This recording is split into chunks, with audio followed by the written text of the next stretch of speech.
Narrator, the sound begins before the image.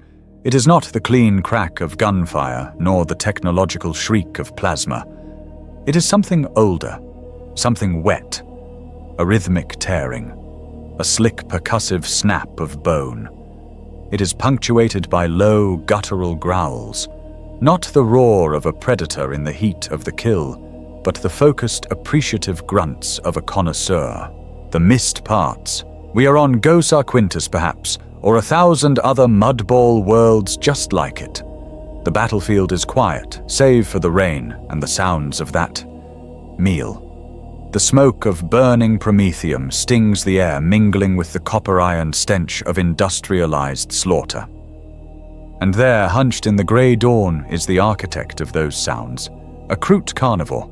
Let your eyes adjust to the horror. It is a creature of terrifying efficiency. Tall but perpetually crouched, a coiled spring of sinew and muscle. Its skin is a mottled green-grey, tough as cured leather, yet it seems to shimmer with a faint, oily residue. From its skull, a spray of long, nerve-tipped quills, like the feathers of some primordial raptor, twitch and taste the air, sensing the environment, sensing us. It is feeding. The body at its feet was a soldier of the Astra Militarum, Acadian. The proud purple and white of the 8th is now just a ragged, mud-caked shroud. The soldier's flak armor, designed to stop shrapnel and low-velocity rounds, has been ripped open like wet parchment. The Kroot's head, an avian nightmare of sharp angles, dips down into the gaping chest cavity. Its beak, a complex instrument of serrated edges and shearing plates, works with terrifying precision. It shears muscle from bone. It cracks open the ribcage, one vertebra at a time, to access the nutrient-rich organs within. We are close now. Uncomfortably close. We can see the Kroot's eye. It is not the eye of a beast. It is not red with rage or clouded with madness. It is a deep, impenetrable black orb, reflecting the grey sky with perfect cold clarity. It is analytical. It pauses in its feeding, tilts its head, as if listening to the secrets the flesh is whispering. It lifts a gauntlet still attached to a severed forearm. It doesn't eat the metal, not directly. It gnaws on it, scraping the synthetic plasteel, tasting the sweat-impregnated fibers of the glove beneath. It is gathering data. A string of bloody sinew hangs from its beak. It swallows. The sound is thick, definitive. Your mind screams. Savage, monster, xenofilth. You see a scavenger defiling the corpse of a hero, an act of ultimate post-mortem barbarity. You see the animalistic triumph of a predator over its prey. You are wrong. What you are witnessing is not an act of hate. It is not a ritual of desecration. It is not, in its purest form, even an act of hunger. This is not savagery. This is survival. This is not a meal. It is a sacrament. This is evolution. To understand the Kroot, you must first discard your human preconceptions of life and death, of war and sustenance. The Kroot are known to the galaxy, when they are known at all, as mercenaries. Primitives who fight for the highest bidder, most often finding themselves in the employ of the expanding Toe Empire. The Toe provide them with advanced pulse rifles, with transport with a place in their grand, greater good. In return, the Kroot provide what the Toe sorely lack: visceral close-quarters brutality, a savage, expendable front line. But the Kroot's true price is not paid in Tau script or gleaming technology. Their true payment is the battlefield itself. Their reward is the dead. They are a race bound, enslaved, and defined by a singular, all-consuming biological imperative, a command etched into every helical strand of their endlessly mutable DNA. You must consume, not just to live. You must consume to change.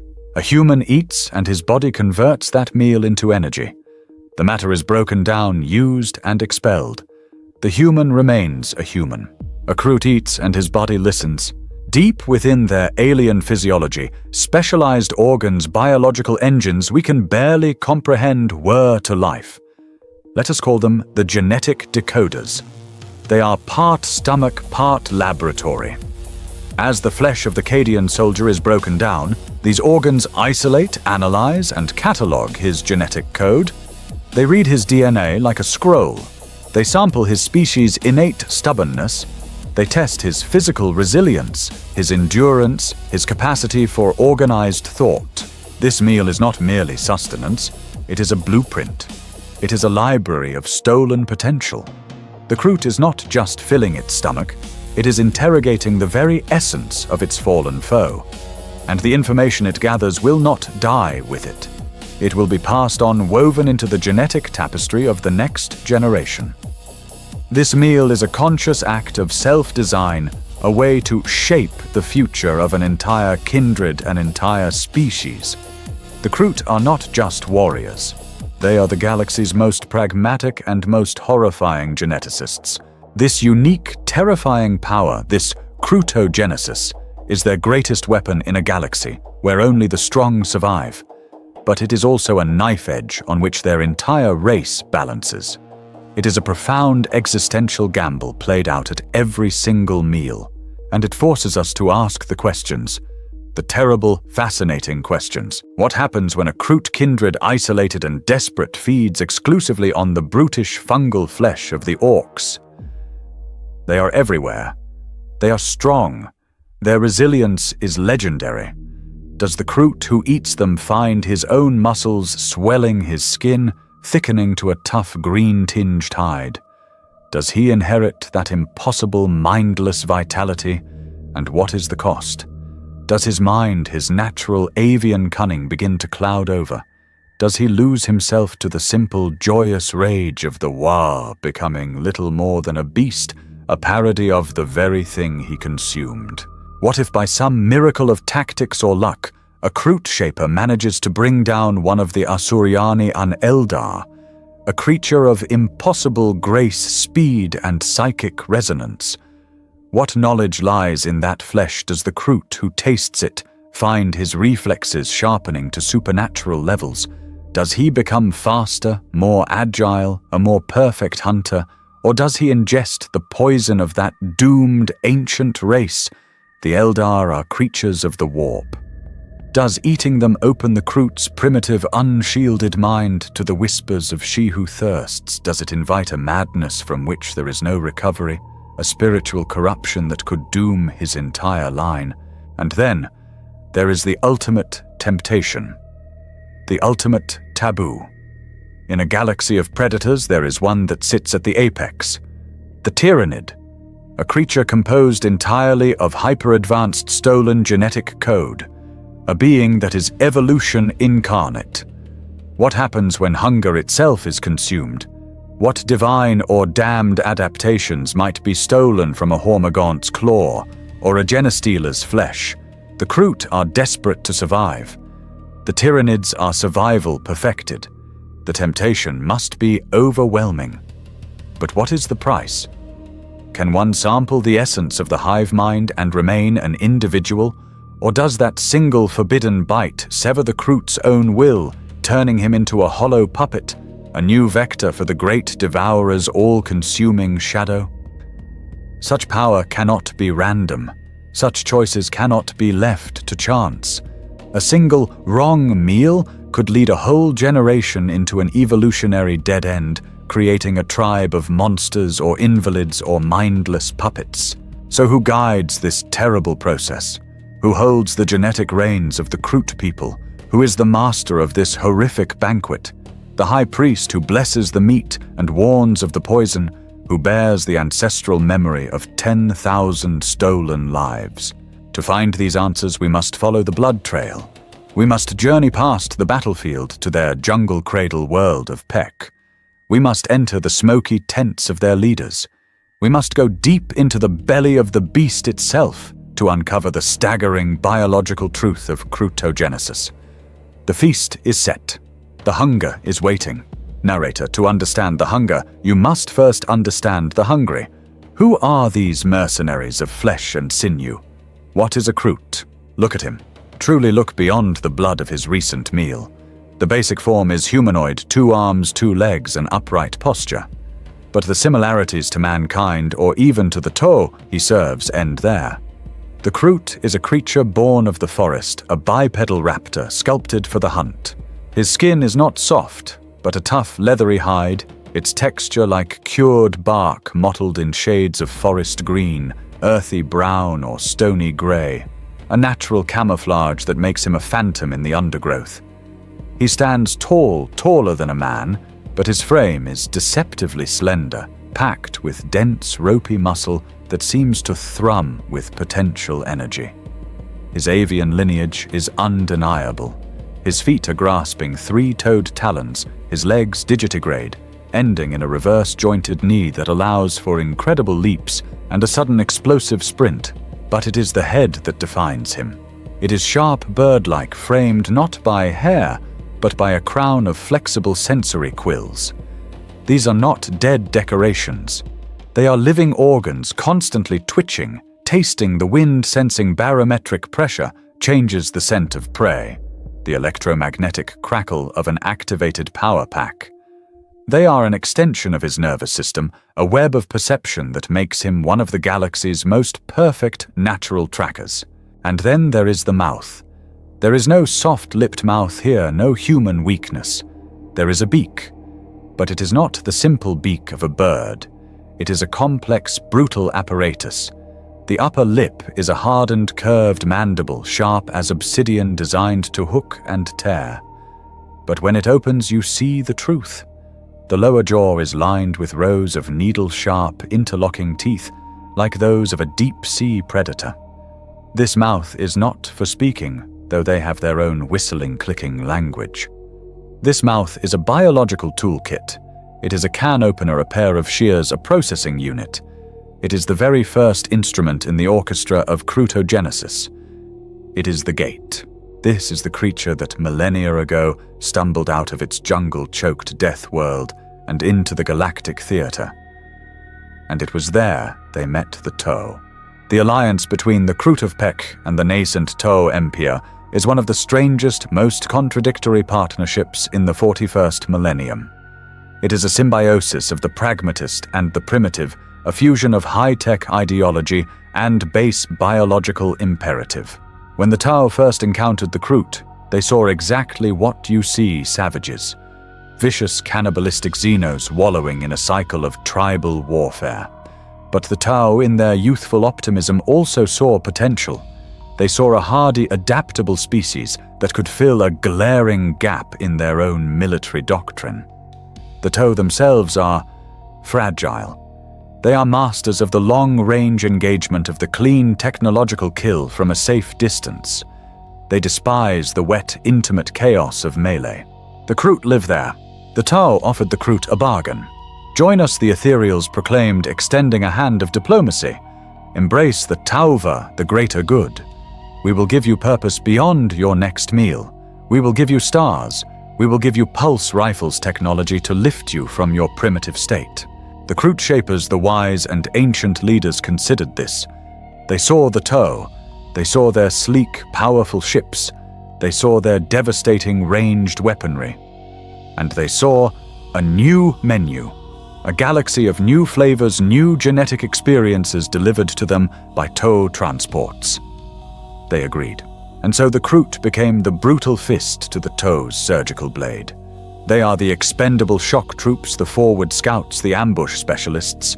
The Toe deploy them to clear dense jungles, to assault fortified bunkers, to engage in the bloody urban warfare that would break a fire warrior's spirit. The Toe, for their part, try to civilize their allies.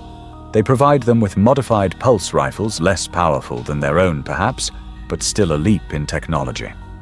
They try to impress upon them the philosophy of the greater good. They discreetly look the other way when the battle is over, and the Kroot collect their payment. It is a relationship of convenience, a pact held together by mutual need and barely concealed disgust. The Kroot gain access to the galaxy. The Toe gain a weapon they desperately need but refuse to become. But the Tau and indeed the Imperium often misunderstand the Kroot's motivation. They mistake their mercenary nature for simple greed. They see their post-battle rituals as mere savagery. They are wrong. A Kroot kindred does not fight for territory, not truly. They do not fight for honor, as a human might understand it, nor for the glory of a distant god. They do not even fight for hatred. To a Kroot, hating your enemy is as absurd as a human hating a grok's steak. Hatred is a waste of energy. They fight to learn. They fight to taste. War for the Kroot is the ultimate act of genetic exploration. Every battlefield is a new world. Every enemy species is a library. A guardsman is a chapter on endurance. An orc is a treatise on brute force. An eldar is a poem on speed. Their philosophy is terrifyingly simple. That which we fight, we must understand. That which we understand, we must consume. That which we consume, we become. They are not soldiers. They are harvesters. They are not mercenaries. They are evolutionary architects, and every war zone is their quarry.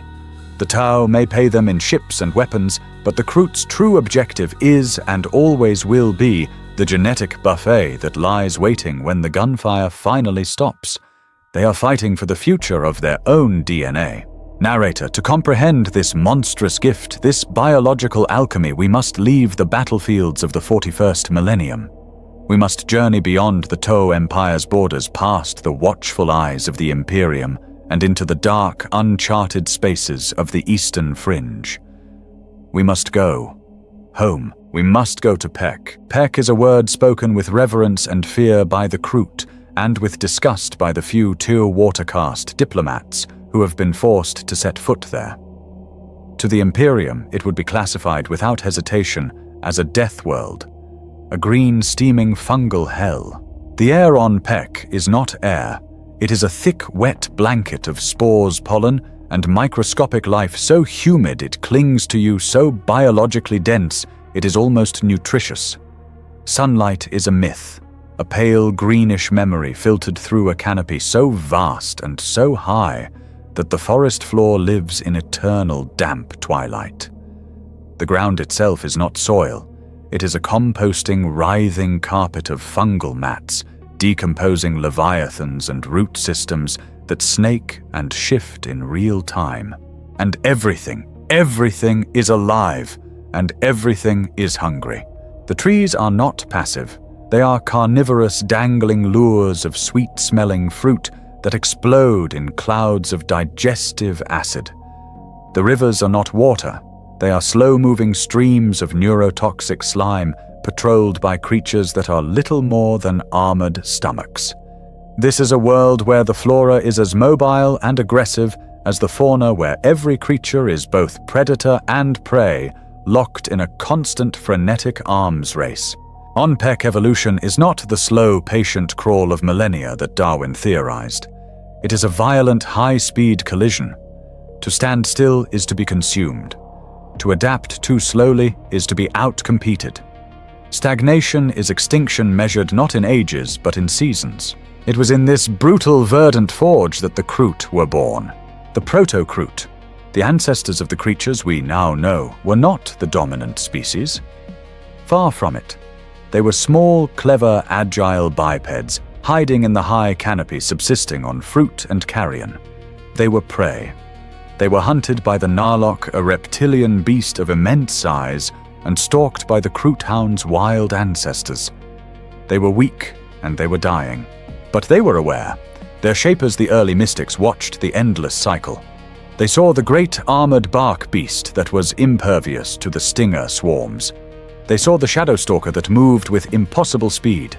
And in a moment of utter desperation, a famine, a plague, a time when their tribe was on the brink of non-existence, a shaper made a choice. He led his hunters not against their usual prey, but against one of the apex predators. They succeeded. They brought it down. And starving, they did the forbidden. They ate the flesh of a rival predator. And something changed. It was not instant. But the next generation was different, stronger. Their skin was tougher, their senses sharper. The shaper realized what he had done. He had not just eaten a meal. He had stolen his enemy's strength. He had consumed its essence. This was the birth of Krootogenesis. Pek was not just their cradle, it was their tutor. The planet itself, with its hyper-accelerated evolutionary cycle, had forced this ability upon them. They learned to survive by becoming their environment. They ate their way up the food chain. They ate the stalker to gain its speed. They ate the bark beast to gain its armor. They ate the raptors to gain their senses. They systematically consumed their world, incorporating every useful genetic trait until the creature that emerged from this process was the master of its domain. The Kroot, as we know them, became the ultimate apex predator. On Peck, they had mastered their world, but they had not mastered the void, and then the green thunder came from the sky. The Orcs. A rock-crewed asteroid ship slammed into Peck's northern continent, unleashing a biological plague that not even Peck's ecosystem was prepared for. The Kroot were masters of the jungle war, but the Orcs were a force of nature. They were a green tide of mindless, relentless violence, breeding faster than the Kroot could kill them, thriving in the pollution and warfare they brought with them. The Kroot's refined, specialized evolutionary traits were failing. Their avian cunning was no match for the Orcs' sheer, indomitable resilience. Peck was burning. The Kroot were facing extinction not by a natural predator, but by an alien one. Driven to a new, more profound desperation, the Shapers made a decision that would define their race forever. They gave the order. If they could not beat the Orcs, they would learn from them. They began to eat the Orc dead. It was a monumental gamble. The Shapers watched in terror and awe as the effects took hold far faster than any adaptation from Peck's native life. The Kroot warriors who partook of the green skin flesh changed. They grew bulkier. Their muscles swelled with new raw power. Their skin thickened, taking on that familiar green hue. They became more aggressive, more durable, able to absorb punishment that would have killed a normal Kroot. They were fighting the Orcs with the Orcs' own strength. They were holding the line, but the price was horrifying. They were also becoming duller. Their cunning was being replaced by brute instinct. Their tactical acumen was fading, supplanted by a simple, roaring bloodlust. They were winning the war, but they were losing themselves. It was into this desperate, self-consuming war that a third player arrived. A TOW exploration fleet detecting the signs of a massive conflict dropped from the warp. They saw a world on fire, a primitive race on the brink, fighting a war against the green skin menace. They offered technology.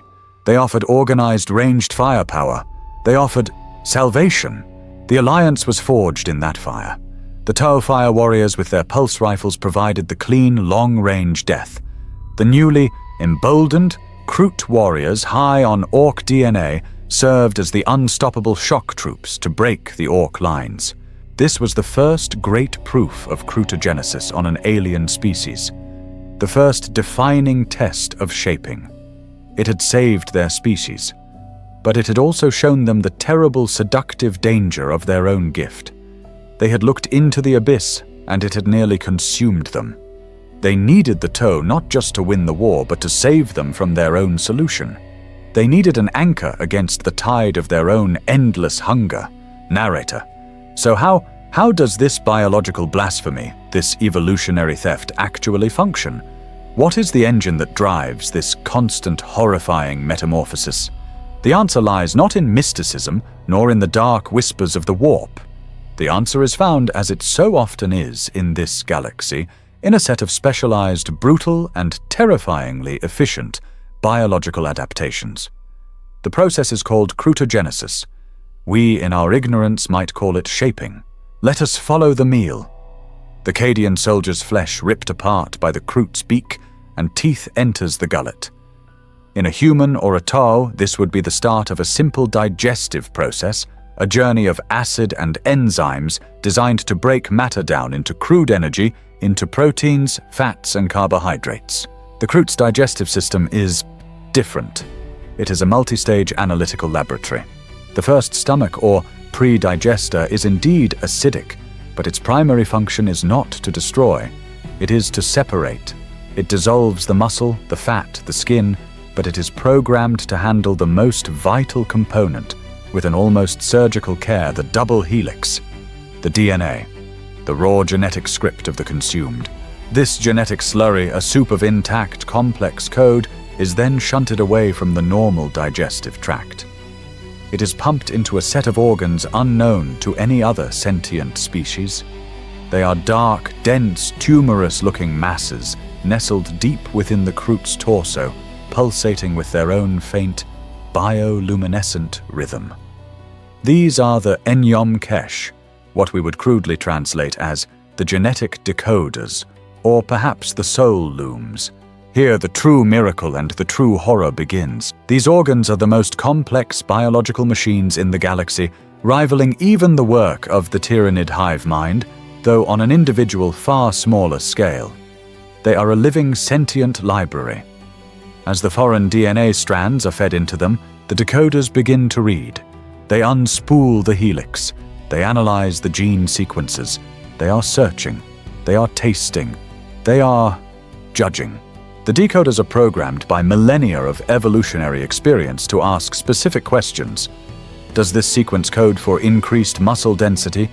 Does this one improve visual acuity in low light? Does this one provide resistance to a specific toxin? Does this one quicken the clotting of blood? Useful strong sequences are isolated, tagged, and copied.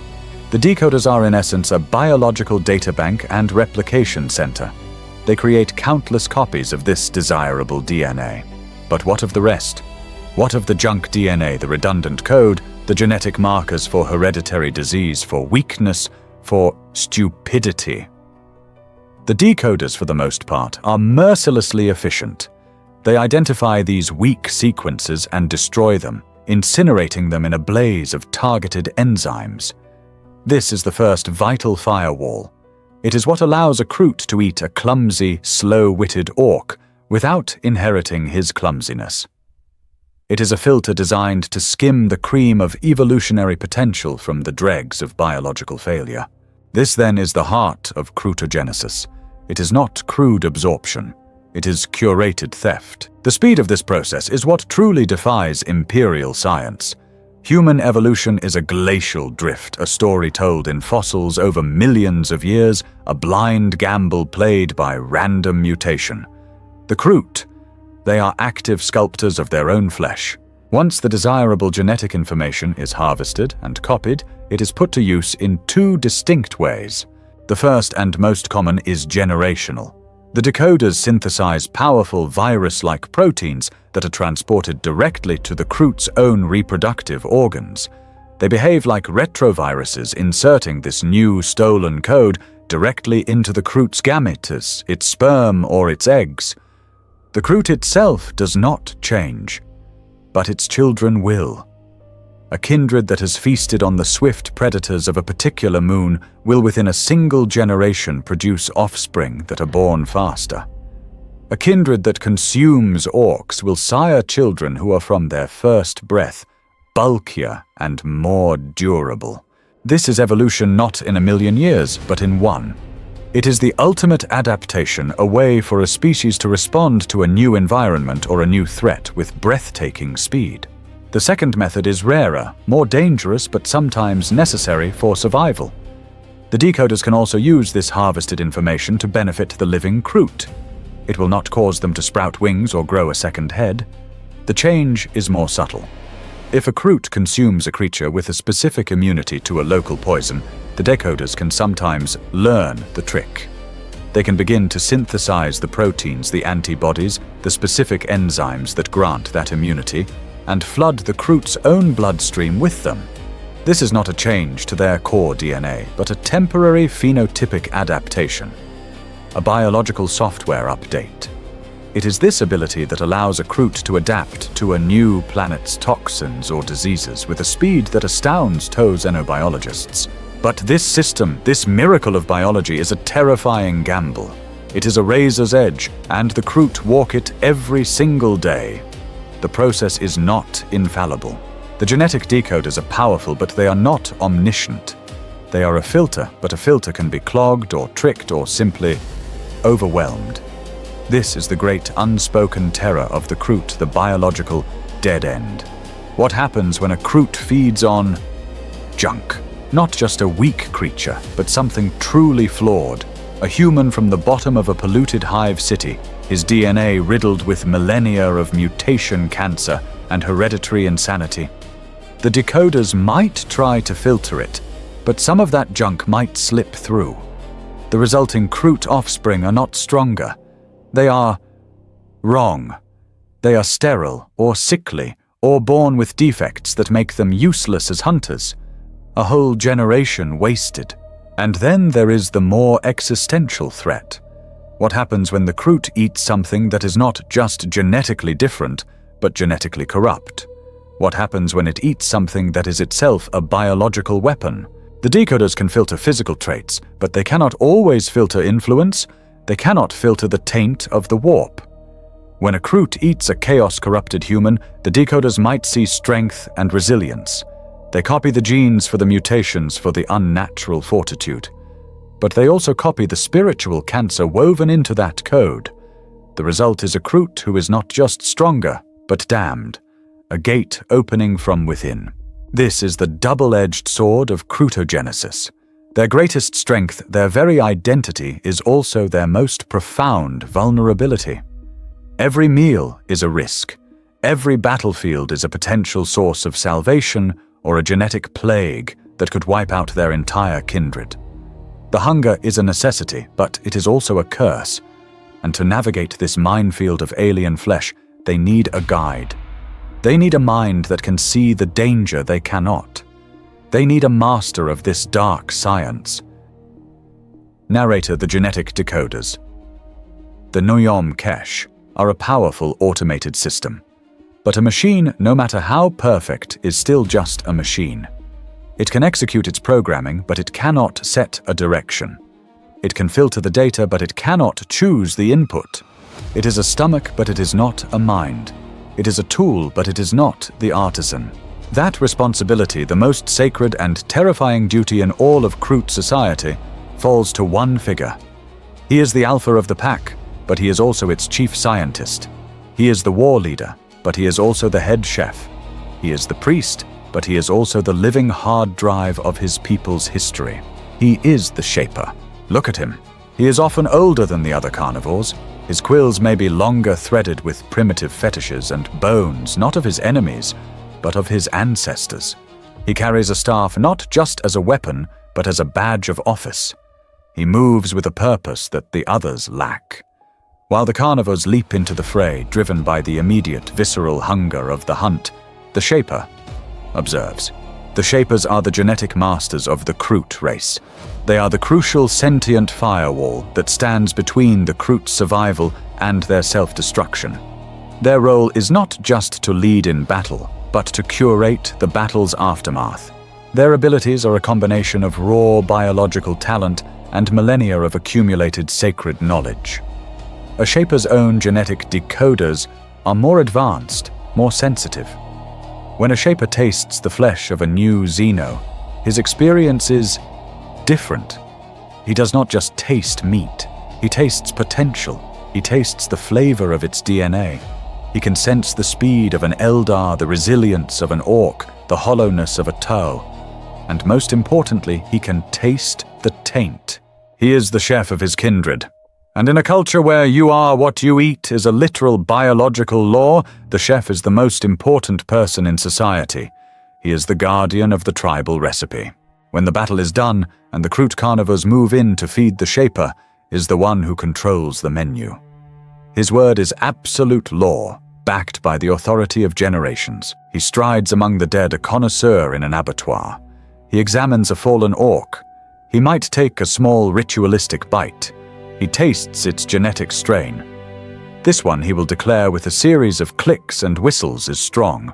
Its muscle is dense. Eat this. It will make us durable. He moves to another. This one, he growls, is diseased. Its blood is thin. Its genes are broken. Do not touch it. To eat this is to invite weakness. He is the one who balances the genetic diet. He sees his kindred becoming too slow, too bulky perhaps, from a long campaign against the orcs. He will forbid the eating of orc flesh. He will command his kindred to hunt faster prey. We must eat the Eldar, he will decree, or the swift lizards of this world. We must reclaim our speed. We must thin the mixture. Conversely, if his kindred is facing a war of attrition, he will seek out tough, resilient foes. We need armor. We need strength. Find the Ogrins. Hunt the Groks. We must become the fortress. This is his art genetic husbandry. He is steering the evolutionary path of his entire people one meal at a time. He is a shepherd guiding his flock's very DNA, and his knowledge does not come from his own lifetime alone. It is inherited. A shaper is not just an individual, he is a vessel.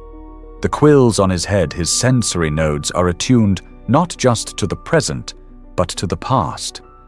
The Kroot believe that their ancestral memories, their genetic knowledge are stored in their very being. The Shapers are the ones who can access this deep library. They do this by consuming the flesh of other Shapers. When an old Shaper dies, or is honorably killed, his successor will ritually consume parts of his brain and his genetic decoders. He is not just absorbing the Elder's strength, he is downloading his data. He is inheriting the wisdom, the memories, the experiences of the Shaper before him and the Shaper before him. A young Shaper remembers the taste of orc flesh from the first war on Pek thousands of years ago. He remembers the disastrous kindred that ate a chaos-tainted psyker and descended into madness. He remembers the folly of the kindred that ate only toh and became weak and passive, their hunting instincts dulled to nothing. This is their wisdom. This is their sacred trust. They are the living memory of a billion wrong meals. They are the thin line of experience that separates evolution from devolution, adaptation from annihilation. They are the masters of the hunger, the high priests of the feast. And in the galactic buffet that lies ahead, their judgment will be the only thing that saves the Kroot from themselves. Narrator. The galaxy is a banquet of infinite variety, a groaning table of 10,000 species, 10,000 distinct genetic flavors.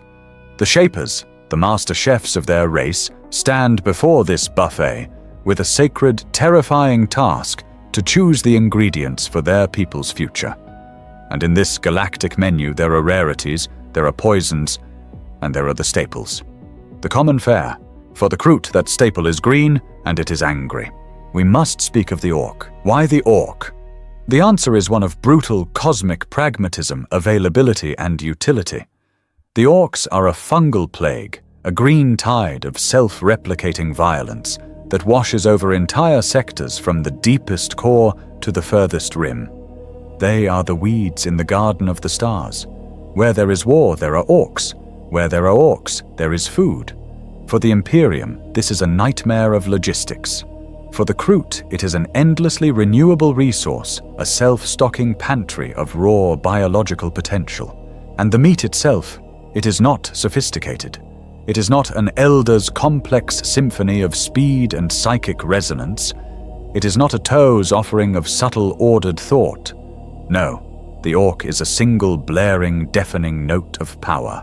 The orc is a creature engineered for one purpose: conflict.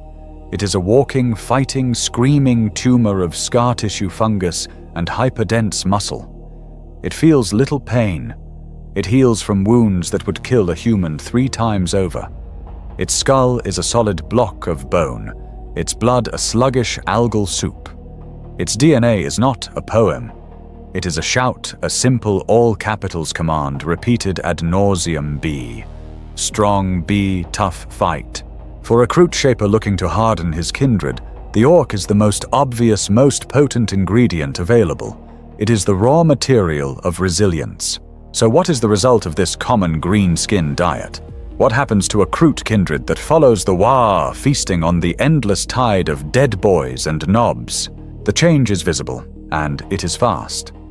The Shapers who guide their kindred down this evolutionary path are in essence creating living battering rams.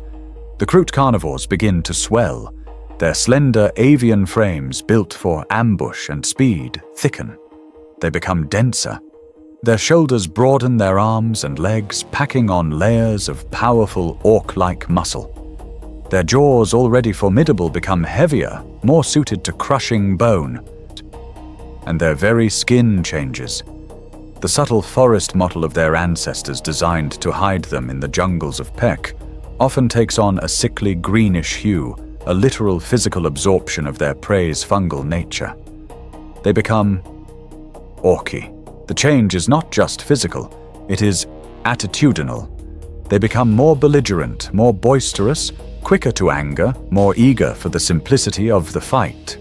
They are tougher, able to soak up las fire that would stagger a normal Kroot, their bodies knitting back together with a crude, borrowed vitality.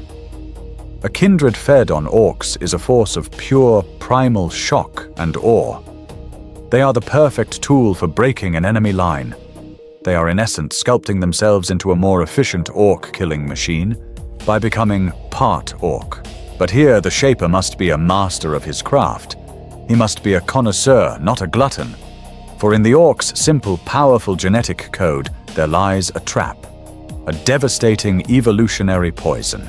The orc's strength is intrinsically, inseparably, fatally tied to its simplicity. The orc is strong because it is stupid. Its aggression is mindless.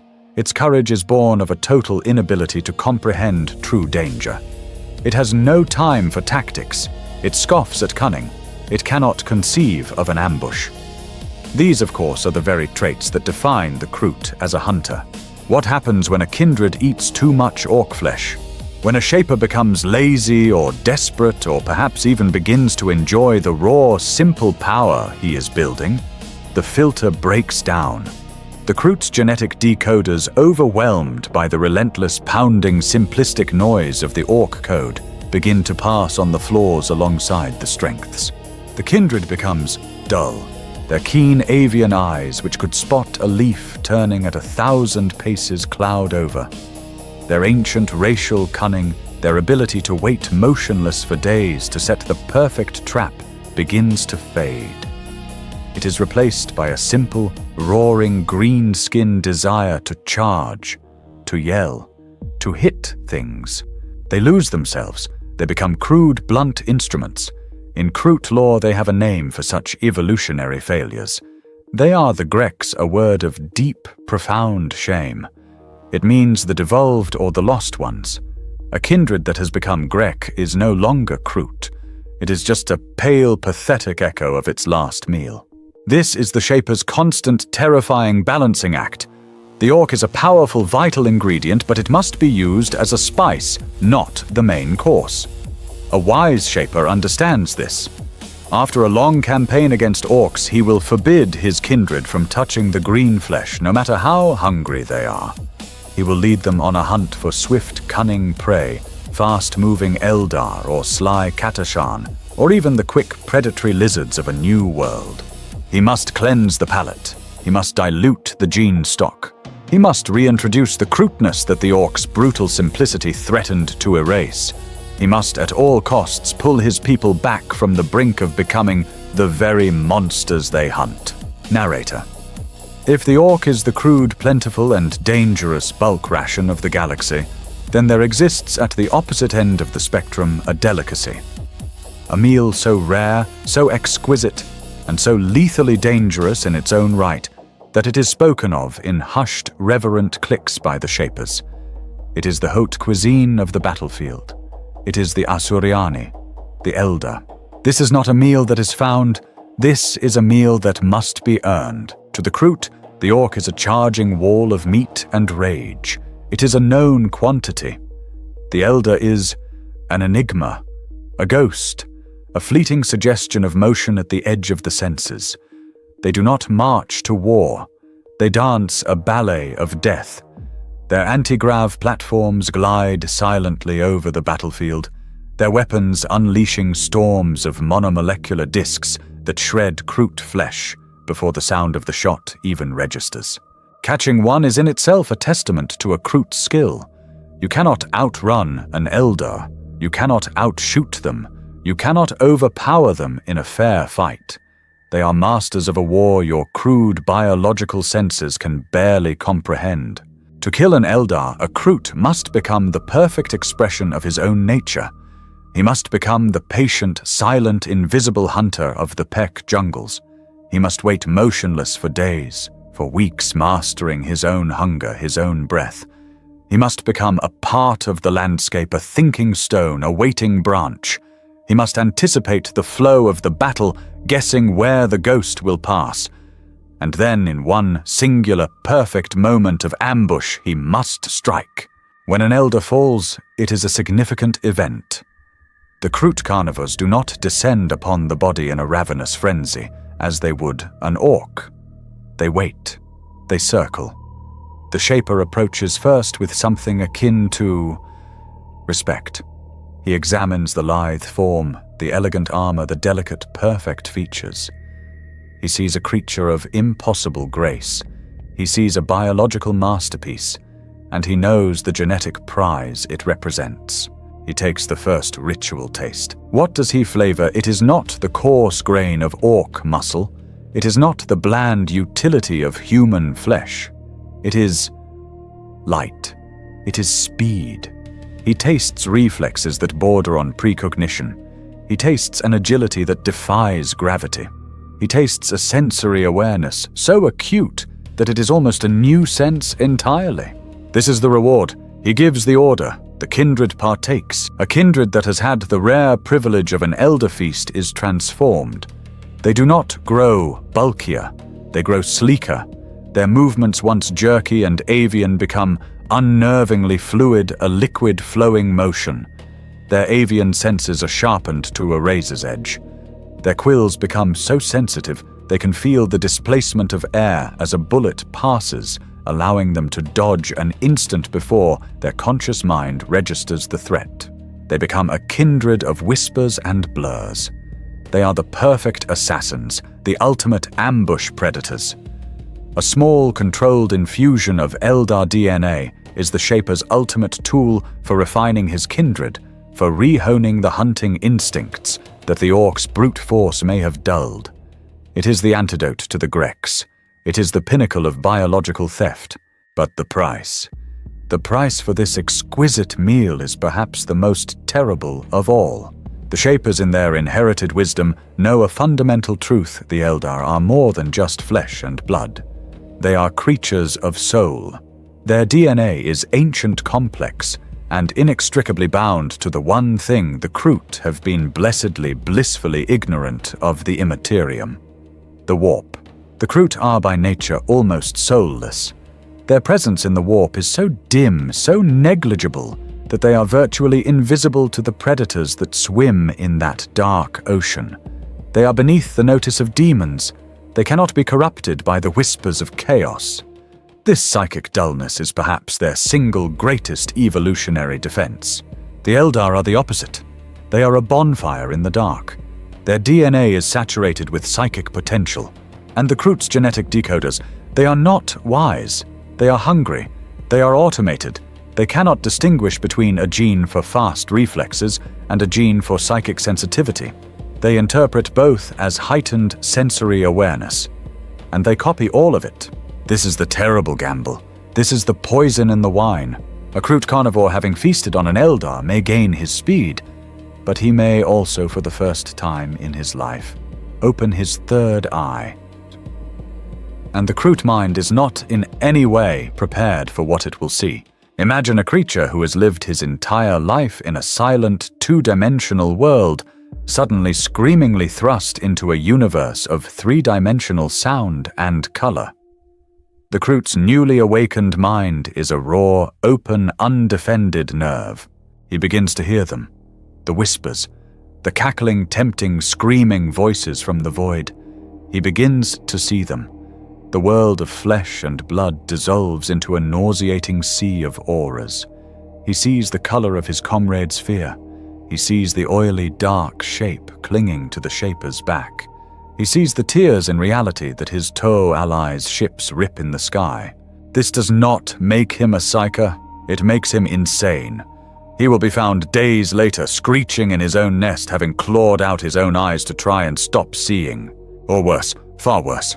That new, bright, screaming, terrified Kroot soul is a beacon in the dark. It is a new light where no light should be. and it is undefended. It has no wards, no training, no willpower to resist. It is an open door, and something walks in. The kindred will watch in horror as their brother, his body contorting in ways his Kroot skeleton was never meant to bend, rises. His beak will snap open, and a voice that is not his, a voice of ancient, chilling amusement, will speak in a language of pure nightmare. The kindred has not just lost a warrior. It has birthed a daemon. A wise shaper knows this. He knows that elder flesh is a gamble of absolute spiritual Russian roulette. He will forbid it unless the need for speed is so desperate that it outweighs the risk of total damnation. Or perhaps he will allow only the tiniest morsel, a single homeopathic drop, just enough to flavor the gene pool without opening the door. It is the most tempting, most valuable, and most lethally poisoned dish on the galactic menu. Narrator, if the orc is the raw, dangerous bulk protein, and the eldar the exquisite, psychically poisoned spice, what then is the daily bread? In any balanced diet, even one as savage as the Kroots, there must be a staple. A neutral element, a reliable, common, predictable ingredient that forms the foundation of the meal. In the 41st millennium, that ingredient is man. Humanity. The Imperium. They are the teeming, numberless, chaotic background radiation of the galaxy. By their own frenetic, desperate design, they are the most widespread, numerous, and logistically available sentient species, a close rival even to the orcs. For a Kroot mercenary fighting at the behest of the Tor, a conflict not involving the Imperium of man is a rare occasion. And the most common flavor of this endless human ocean, the one the Kroot encounter on 1,000 battlefields, is the Astra Militarum, the Imperial Guard, the soldier from Cadia, from Vostroya, from Mordia. The Grunt. Look at him, the body from our opening scene, flimsy flak armor, a lasgun held in a rigor mortis grip, a face frozen in terror or grim determination. He is not an apex predator. He is not a biological marvel. He is by galactic standards profoundly average, and that is precisely his value. When a shaper tastes the flesh of a common Imperial guardsman, he does not taste the overwhelming, mindless strength of the orc. He does not taste the supernatural, warp-tainted agility of the elder. He tastes balance. He tastes normalcy. Human DNA is not an extreme. It is versatile, adaptable, but not specialized. It offers a broad, stable, and most importantly, mundane genetic blueprint. For the Kroot, this is not a boring meal. It is a vital one. Humanity is the genetic anchor. It is the baseline. Imagine the Kroot genome as a volatile, complex chemical cocktail. The orc flesh makes it too acidic, too simple, threatening to corrode the Kroot's natural cunning. The eldar flesh makes it too reactive, too spiritual, threatening to open their minds to the horrors of the warp. Human DNA is the neutral, stabilizing solution. It is the water that dilutes the poison. It is the flour that binds the disparate, dangerous ingredients back into a cohesive, stable dough. A kindred that has gorged for months on orc flesh, finding themselves becoming duller, slower, and more aggressive, will be commanded by their shaper to hunt humans. The influx of human DNA grounds them. It reintroduces the concepts of flexibility, of basic cunning, of a non-specialized form. It pulls them back from the brink of becoming Grex. A kindred that has tasted the elder and finds itself haunted by whispers, its warriors high-strung and paranoid, will be fed a diet of human flesh to dull them, to shutter those half-opened psychic doors, to drag them back to the simple material reality of flesh and blood. Humans are not a luxury. They are a necessity. They are the reset button. They are the bland, tasteless, but absolutely essential bread of the galactic feast, allowing the Kroot to cleanse their genetic palate and remain fundamentally Kroot. But not all bread is baked from the same grain. The Imperium, in its infinite brutal variety, has specialties. And the Kroot, as masters of the hunt, recognize a fellow master. The kindred lands on a new world, a toe-designated target. But this is not a hive world of concrete and steel. This is a steaming, verdant hell, a world of carnivorous plants and venomous skies, a death world that reminds the oldest shapers in their ancestral memory of Pek itself. And here they do not find the pale, frightened guardsman from a manufactorum. They find him, the Catachan jungle fighter. He is all ropey sinew and corded muscle, his flesh marked with the scars of 1,000 near deaths. He wears a red bandana, and his eyes as he meets the Kroots are not filled with fear. They are cold. They are reptilian. They are aware. This is not a farmer with a gun. This is a predator. To the Kroot, this is not the standard ration. This is a premium meal. When the Shaper tastes the flesh of a Catachan, he tastes home. He tastes the distilled, perfected essence of jungle survival. He tastes an innate, primal cunning that the average human has long since bred out of his line. He tastes a natural biological resistance to venoms, to toxins, to fungal spores that would kill a normal man in seconds. He tastes reflexes born not of psychic gifts, but of a lifetime lived on a razor's edge. Eating a Catachan does not just stabilize the Kroot, it refines them. It is not dilution, it is fortification. It sharpens their own native jungle-born instincts. It is like a Kroot from Pek consuming a more perfectly adapted, more vicious version of himself. It is a prized, respected meal that enhances the very Krootness they strive to preserve. And then, there is the pinnacle, the forbidden vintage, the dark, glittering, ultimate prize of human flesh. A meal so potent, so packed with raw, manufactured power, that it is spoken of only in whispers of awe and terror. The Adeptus Astartes, the Space Marine. The battle is over. A tall hammerhead, its railgun glowing, has finally brought the giant in cerulean armor to his knees. He lies in the mud, a monument of shattered plasteel and ruined biology.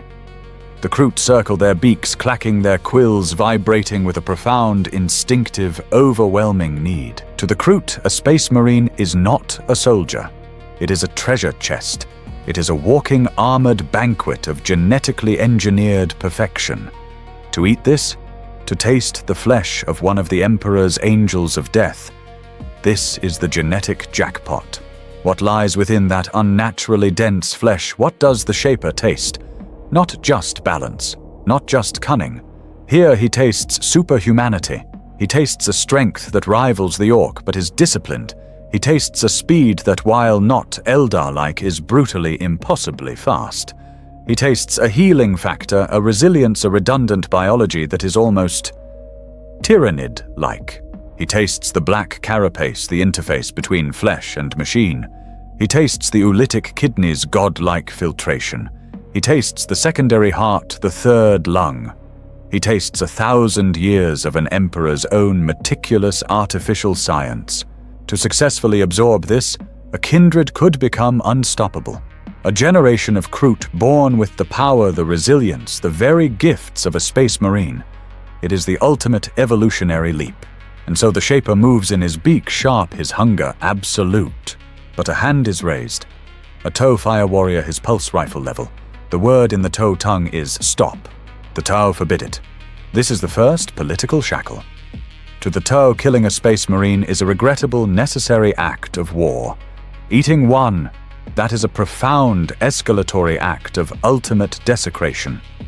It is an insult that the Imperium in its fanaticism will never forgive. It invites a level of total genocidal retribution, an exterminatus, that the Tau Empire is not prepared to face. It is simply bad politics. It is not, they say, for the greater good. But there is a second, darker reason. A reason the wisest Shapers, the ones who remember the ancient failures, understand in their very bones. The Kroot themselves are wary. The Space Marine's gifts are not natural. They are not the product of 1 billion years of evolution in a jungle. They are artificial. They are the product of gene labs, of test tubes of an ancient human emperor's alien science. The Kroot's genetic decoders, they are designed to read natural code. They are masters of evolution. They are not masters of bioengineering. When they encounter the hyper-complex, synthetic, utterly alien gene seed of an Astartes, they choke. The system fails. The decoders cannot filter it properly. They cannot understand the genetic script. It is so dense, so layered with artificial triggers, safeguards, and coded commands that the Kroot system goes haywire. It attempts to copy everything, including the processes it cannot replicate, the organs it cannot build. The result is not a super Kroot.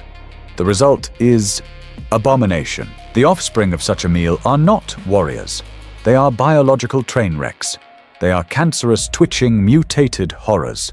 A Kroot body attempting to grow a black carapace, but the organ grows outward as a living black chitinous tumor.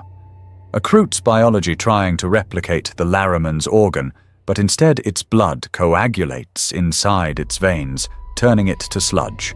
It is a meal so rich, so potent, that it is a fatal genetic poison. The Shapers know this. The Astartes is a beautiful, glittering, perfect fruit that is laced with arsenic. It is the dream that, if indulged, leads to the nightmare of genetic collapse. It is the one human dish that must never ever be eaten. Narrator, the Kroot have faced orc, elder, and man. They have learned to navigate the dangers of the simple, the complex, and the artificial. Their Shapers have built a library of ancestral wisdom, a complex dietary guide based on a simple principle. Eat, filter, adapt, survive. In a galaxy of horrors they have found a balance. And then the Great Devourer arrived. The Toe Empire, positioned on the eastern fringe, was one of the first major civilizations to stand in the path of the Tyrannid hive fleets, and where the Toe fought, their Kroot auxiliaries fought alongside them. For the Toe, it was a war of terrifying asymmetrical attrition against a foe that defied all strategic understanding. For the Kroot, it was something else entirely. It was an existential crisis.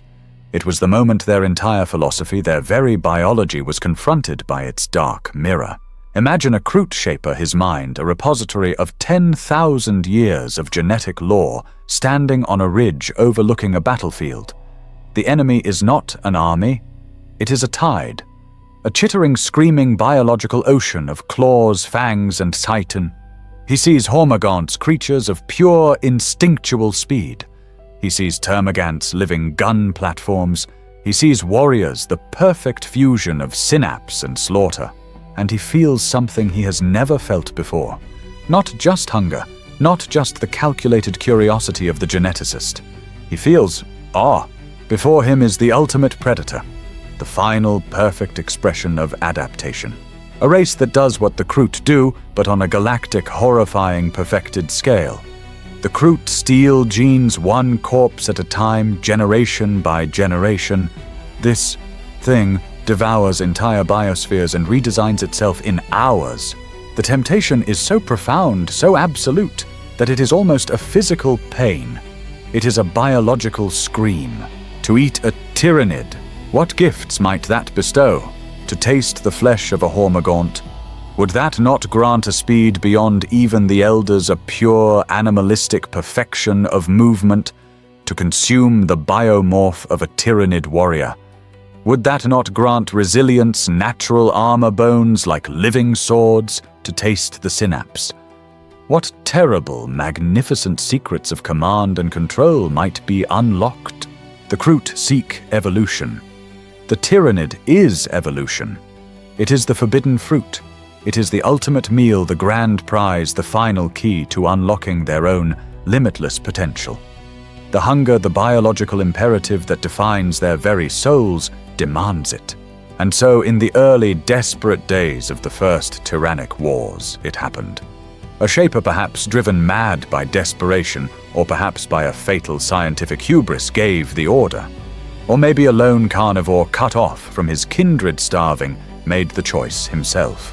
He knelt by the cooling, steaming carcass of a slain gaunt. He plunged his beak into the alien chitinous flesh.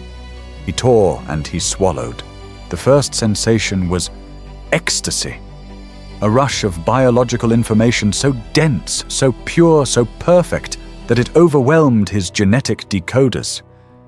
He felt the strength flood his veins. He felt his mind expand. He had done it. He had stolen fire from the gods. And then the fire spoke. This was the fatal, catastrophic miscalculation. This was the one truth the Kroot in all their experience were not prepared for. Orc flesh is just meat.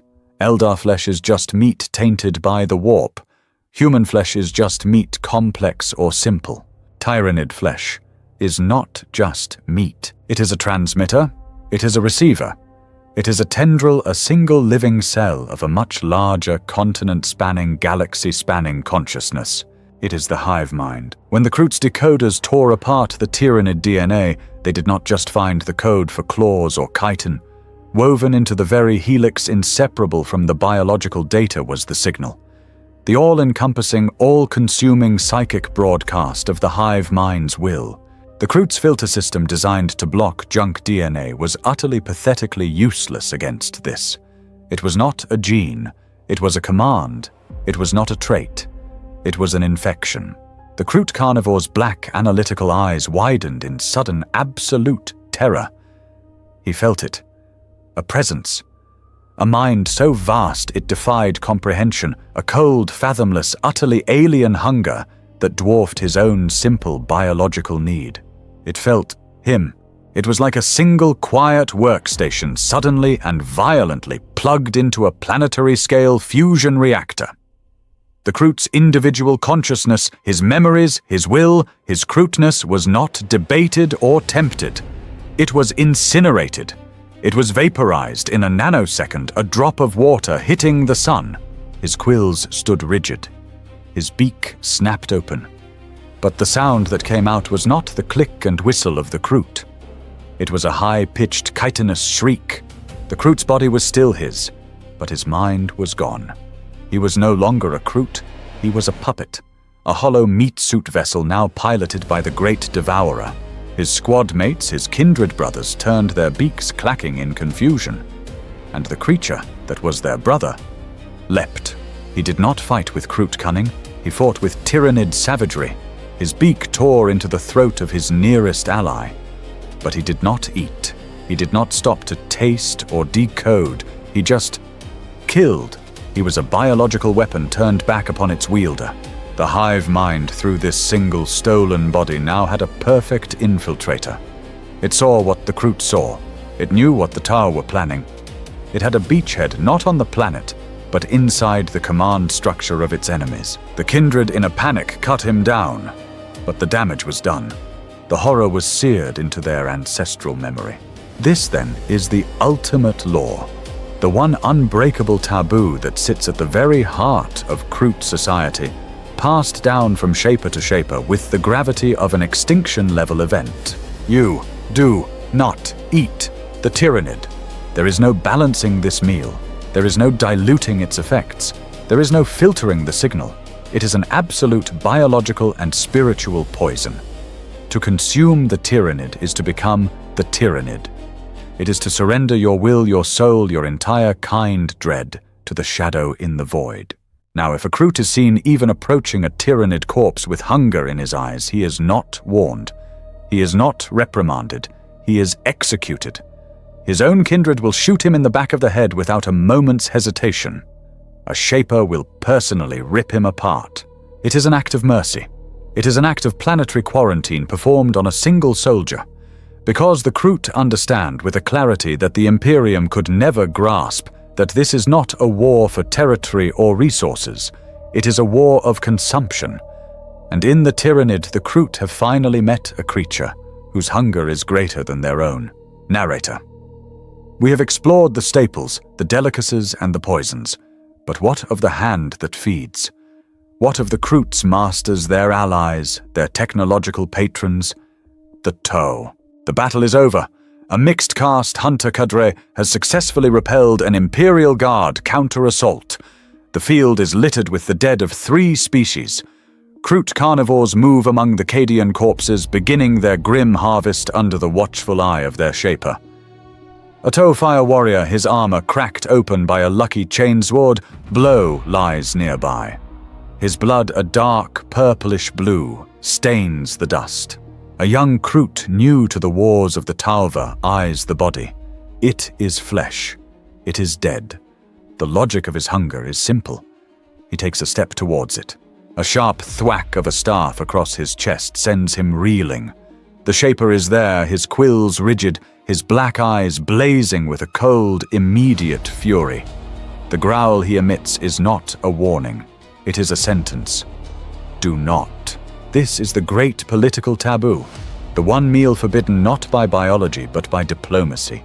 The Toe Empire, in its quest for the greater good, is built on a fragile coalition of species. The Toe, the Vespid, the Nikasar, and the Kroot. To maintain this alliance, certain rules must be observed. The ethereals, in their wisdom, tolerate the Kroot's evolutionary rituals. They understand with a pragmatic wince that it is essential to what the Kroot are. They look the other way when the enemy dead are consumed.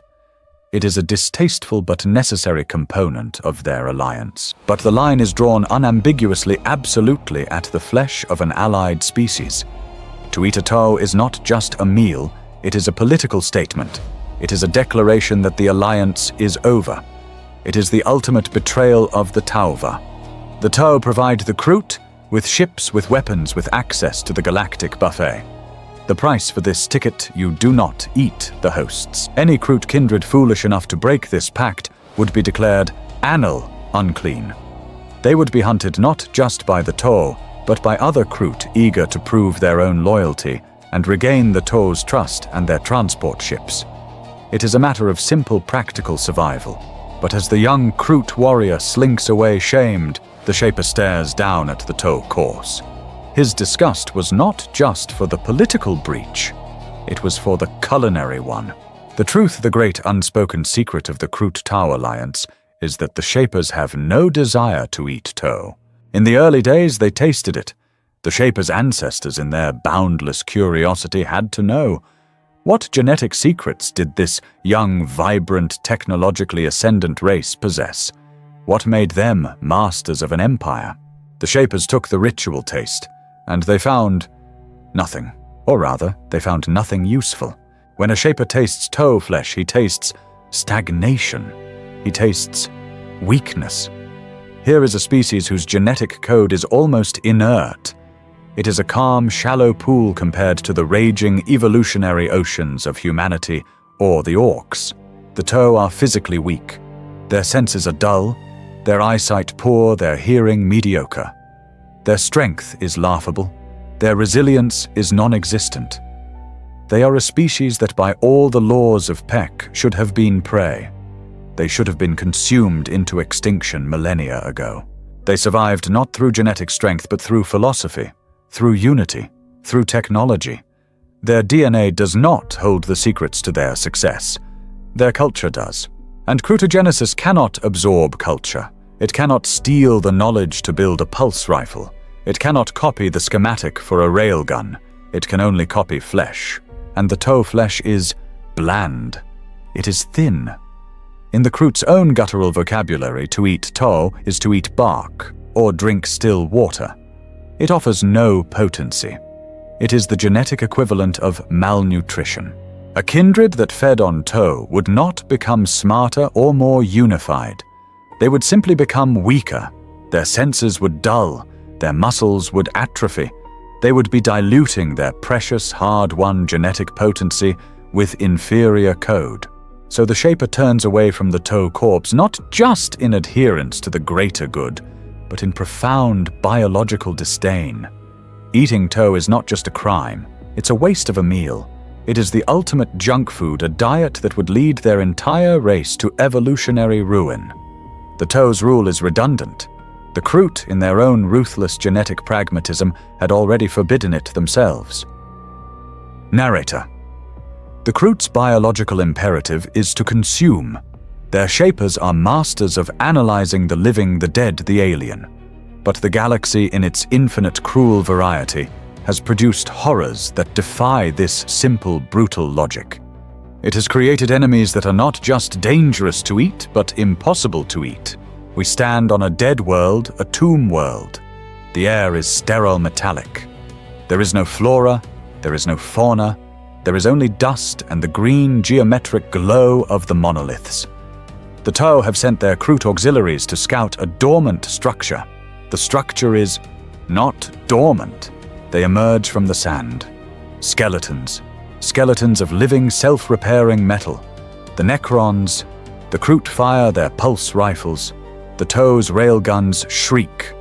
The metal bodies are blown apart, shards of dark, alien alloy, scattering across the dust. The battle is won for a given value of 1. The Kroot victorious move in to do what they always do. The hunger calls. They move in to feed. A carnivore kneels by the shattered torso of a Necron warrior. He sees no flesh, no blood, no sinew. He sees only wires, pistons, and a strange, dark metal that seems to writhe slowly, pulling itself back together. Confused, driven by an instinct he cannot deny, the Kroot does the only thing he knows. He bites it.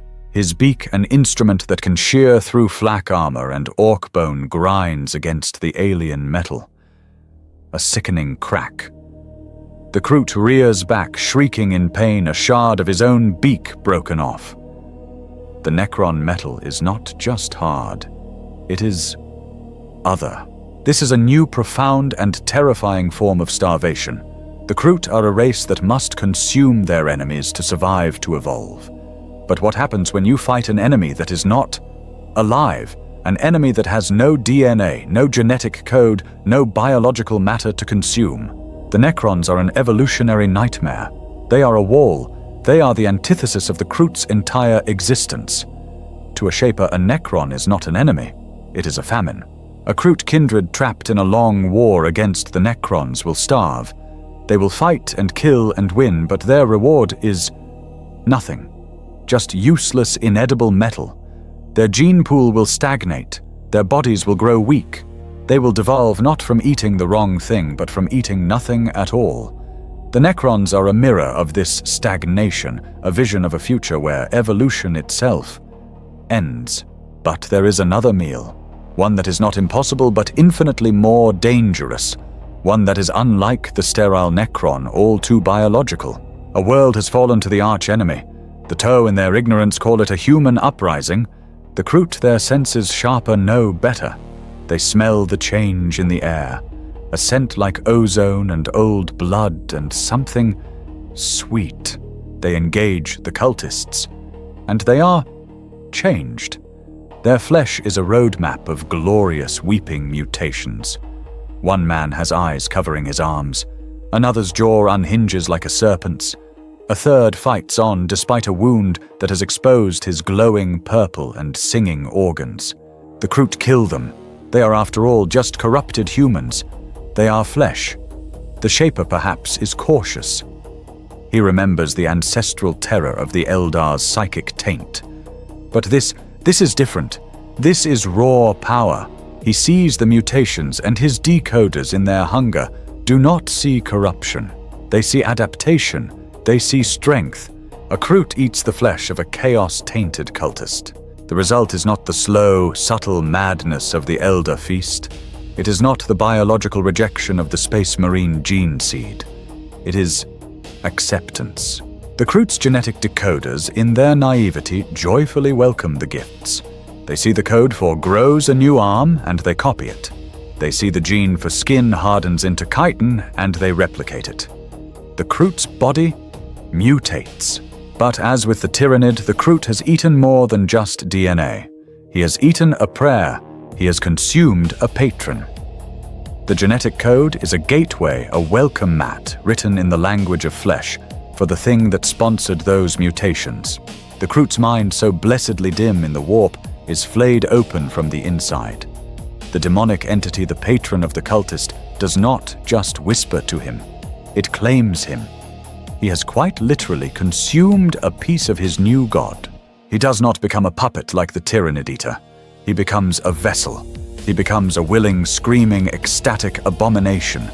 His body contorts, growing horns and claws and foul new orifices. His quills burn with unholy light. He turns on his kindred not with the cold logic of the hive mind, but with the joyous, personal, and intimate hatred of a true heretic.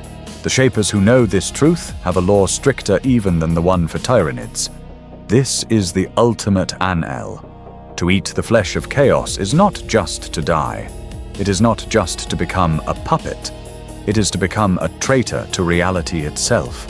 It is to invite a hunger from another dimension to their table. It is the one meal that destroys not just the body, but the past, the present, and the future of their entire genetic line. Narrator. The Shapers, in their boundless, terrifying wisdom, learned to curate the feast of the galaxy. They learned to balance the Orc's strength against the human's stability, to seek the Catachan's cunning, and to fear the Tyrannid's call. They became masters of reactive evolution, adapting their kindreds to the enemies they faced. But the true genius of the Shaper is not just reactive, it is proactive.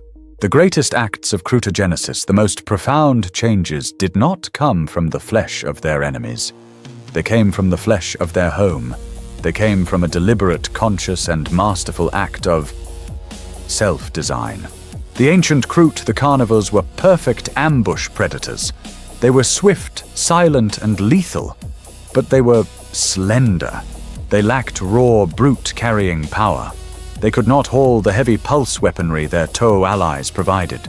They could not serve as a stable, mobile anchor in a heavy firefight. They were a blade, but they needed a hammer. The Shapers of old, in their ancestral memory, knew a solution existed. Not in the stars, but in the deepest, oldest jungles of Peck. They led a specific, isolated kindred on a new hunt. Their prey was not a rival predator. It was one of the great primordial beasts of their world. A creature you might call a bark-backed grazer. A colossal herbivorous quadruped whose strength was not in aggression, but in sheer, unadulterated density. A creature of immense muscle and bone, whose hide was as thick as a fortress wall, and whose temperament was placid. The Shaper gave the order. This kindred, and only this kindred, would feast upon the grazer, and only the grazer. This was not a single meal. This was a diet, a genetic reprogramming enforced over generations. The goal was not to steal a single trait, but to remake the vessel. The first generation was born larger, bulkier. The second generation, slower. Their quills shortened their avian grace, giving way to a lumbering, powerful gait. By the fourth generation, the change was irreversible. They were no longer humanoid. Their arms had thickened into veritable tree trunks, their hands becoming club-like. Their backs, absorbing the genetic memory of the grazer, had hunched and swelled, forming a vast, dense plate of bone and muscle. And their minds had changed too. They had absorbed the creature's placid, bovine nature. The burning, predatory hunger of the carnivore was gone. It was replaced by a deep, bovine loyalty, a simple, protective instinct. They had become the Krootox, a new species, a subcaste designed from Kroot stock. They are the kindred's living, heavy support. They are gentle by nature, but when their kindred is threatened, they are a crushing, unstoppable avalanche of flesh. The Toe, seeing this, strapped heavy weapons to their backs, turning this self-made beast of burden into a perfect mobile weapons platform. The Shapers had their hammer, but they also needed a scalpel. The Kroot carnivores are excellent trackers, their quills tasting the air. But they hunt by sight and by sound. They could not follow a cold trail. They could not find an enemy who had passed days before. They needed a tracker, a living biological sensor. Again, the Shapers looked to Petch. They found their ingredient. They found the Shadow Stalker, a vicious, six-legged predator that had once hunted the Proto-Kroot in the canopy. A creature that lived not by sight, but by scent. Its entire being was a hyper-evolved olfactory organ, capable of tracking a single drop of blood across miles of jungle. A different kindred was chosen. A different generation-spanning diet was enforced. The results were just as profound and just as horrifying in their transformative power. This kindred did not grow larger. They grew lower, their bodies elongated.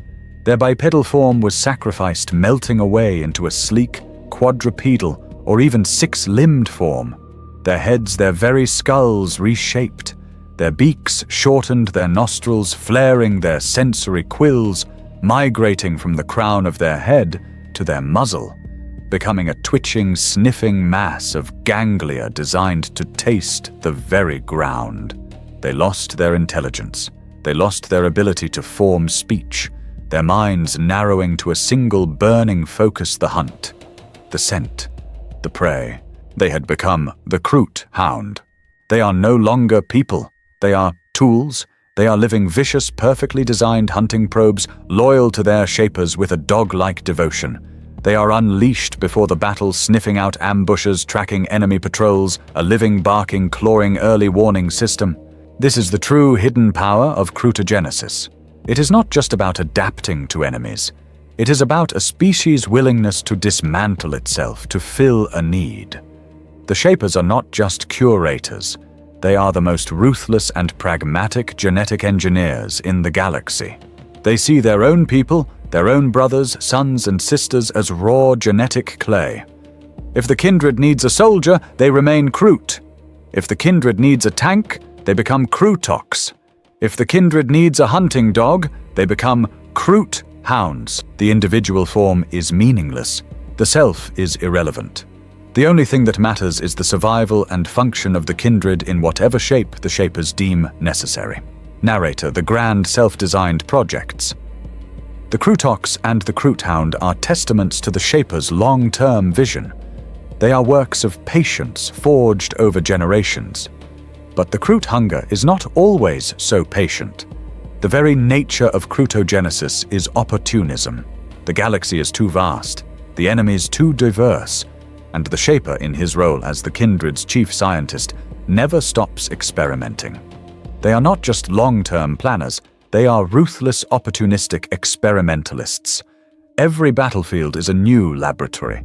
Every minor, insignificant xeno species is a potential spice, a rare ingredient to add a subtle new flavor to the kindred's genetic soup. The Toe Empire itself, in its diverse coalition, is a menagerie of such opportunities. Consider the Vespid, the stingwing's insectoid with crystalline wings serving as fast attack support. Politically, they are allies, forbidden, but biologically, the Shapers must watch them. They see them hover-defy gravity on wings that seem more mineral than flesh. The question burns in the Shaper's mind flight. Is it possible? Could a kindred fed a controlled secret diet of Vespid develop lighter, hollower bones? Could their quills, already feather-like, expand and catch the air? Could they, in a few generations, create a flying cast of Kroot? Of course, the risk is immense. They might simply become brittle, weak, a failed experiment. And the political fallout should their Toe masters discover this research would be catastrophic. But the temptation to steal the sky itself, it must be overwhelming. And what of the Toe's first allies, the Nikasa? The strange, reclusive psychic navigators who guide the Toe fleets. They are rarely seen on the battlefield. But if one was, what then? The Elder Feast brings madness. The Chaos Feast brings damnation. But the Nikasa, they are stable. They are sane, controlled, tamed psychers. For a Shaper, this is the Holy Grail. To gain the psychic power of precognition, the ability to see the future, to read the enemy's mind. But without the screaming, soul-destroying insanity, this is a prize for which a Shaper might risk anything. A single Nikasar captured, consumed in a secret ritual, far from Tor eyes, could change the destiny of an entire Kroot line. The experimentation is endless. Every new world brings new questions. The shifting mercurial Loxatl could, eating them, grant a chameleonic, light-bending hide. The brutal ape-like Terrellians, their flesh ravaged by imperial bioweapons, is there a gene for hatred of mankind, a resistance to his plagues? The Kroot are a living, breathing, hungry project. Their cookbook is never finished. Their evolution never ends. As long as the Shaper allows it, and as long as the galactic feast continues, the experimentation will never stop. Narrator: we have seen the triumphs of the Shaper's art. The Krootoks, the Kroot hound, the perfectly balanced carnivore sculpted from the finest genetic stock the galaxy has to offer. We have seen evolution harnessed as a weapon, a tool, a conscious, deliberate act of creation. It is a miracle of biological self-determination.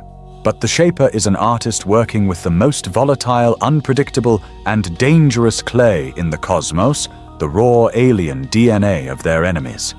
And for every masterpiece that walks the battlefield, for every perfectly sculpted hunter, there are 1,000 failures, 1,000 shattered, misshapen, and monstrous proofs that this power is and always will be a terrible, double-edged blade.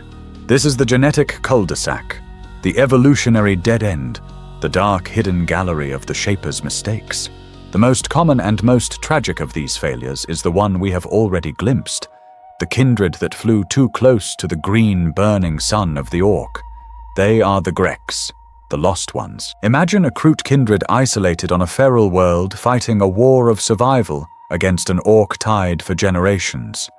They are cut off from the Tau, from the Imperium, from any other source of genetic diversity. The Shapers, desperate to give their warriors the strength to survive, order the consumption of Orc flesh. It is the only item on the menu.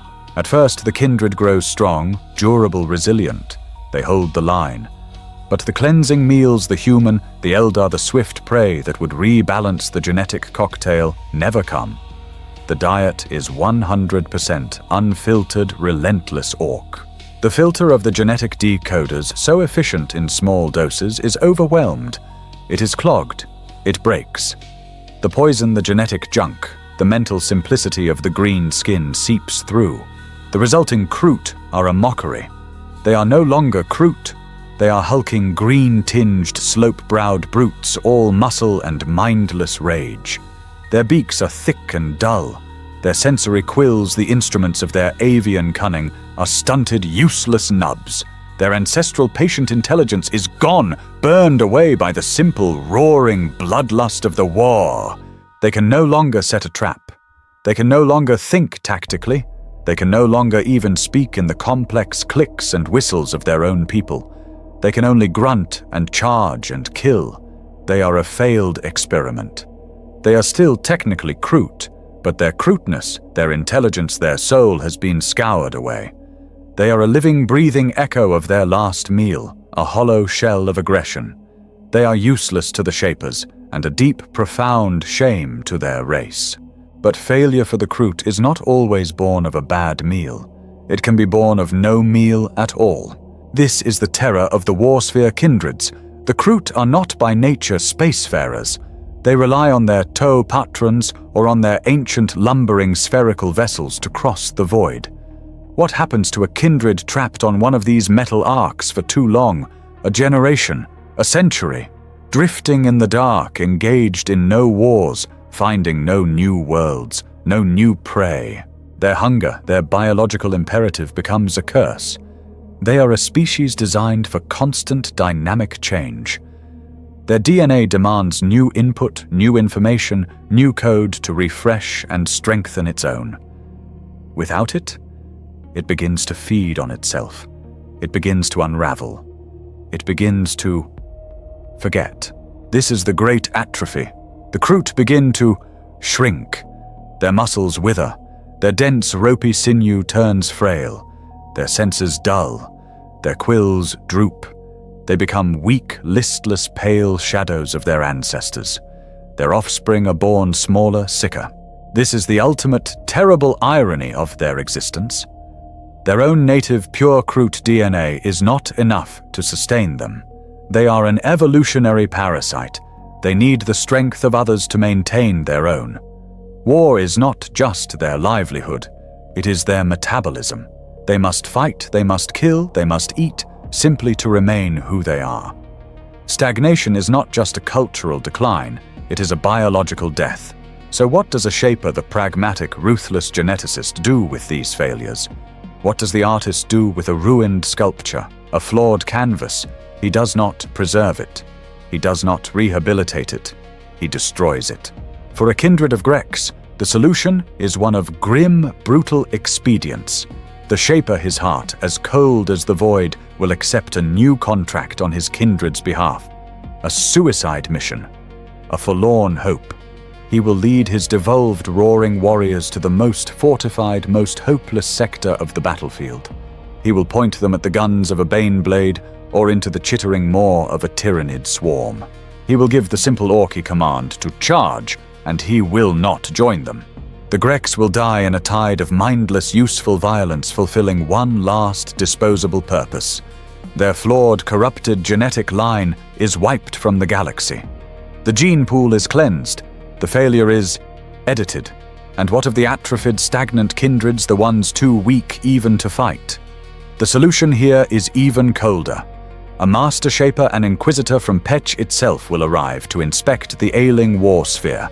He will see the degeneration, the weakness, the broken genetic line. And he will pass a simple final judgment. This line is broken. There is no debate. There is no appeal. He will declare the entire kindred annal unclean, a failed branch. The airlocks will open. The life support will be cut. The entire war sphere and the thousands of Kroot within will be scuttled into the nearest star. It is an act of merciless biological hygiene. The ruthlessness of Peck, of pure, cold, natural selection, applied as a conscious surgical act. In the Kroot's brutal quest for perfection, there is no room for the weak. There is no sentiment for the failed experiment. Narrator, we have chronicled the triumphs of the Shaper's art, and we have catalogued the horrifying cost of their failures. We have seen the Grex, the atrophied, the damned. These are the physical casualties of Krootogenesis, the tangible biological price of a wrong turn, a bad meal. But there is another cost. A cost that cannot be measured in atrophied muscle or mutated flesh. A cost that is not paid by the body but by the soul. A cost so profound, so total, that the Kroot themselves are perhaps incapable of even comprehending it. After 1,000 battles on 100 worlds, what is truly left of the Kroot? The battle is over. The last shots have faded.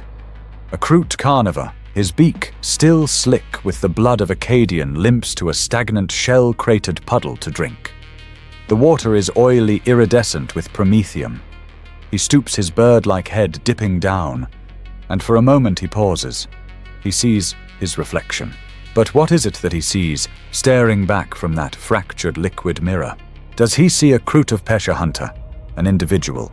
Or does he see a monster, a grotesque chimera, a living collage of his victims? He sees the faint, sickly green tinge to his own hide, a lingering genetic echo of the orc he ate last month. He feels a new, unnatural agility in his limbs, a grace that does not belong to him, a ghost of the elder he tasted on Taros. His own cunning, his own predatory instincts, are they his? Or are they the borrowed, stolen instincts of the Catachan jungle fighter he consumed on that jungle hell world?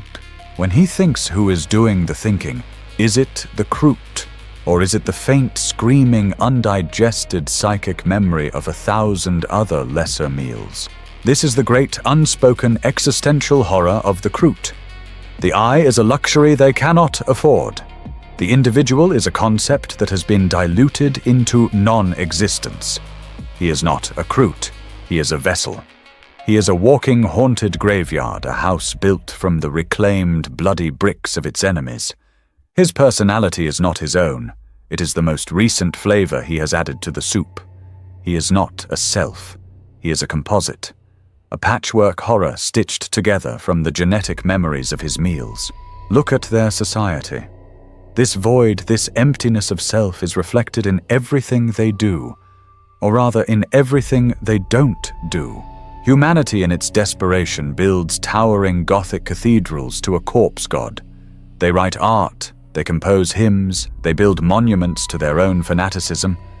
The Toe build sleek, minimalist cities, they debate philosophy, they strive for a greater good. The elder in their sorrow create works of breathtaking, heartbreaking beauty, preserving the memory of their fall. What do the Kroot create? Nothing. They build no cities. Their settlements on Peck are little more than sophisticated communal nests, woven into the jungle canopy designed to be abandoned at a moment's notice.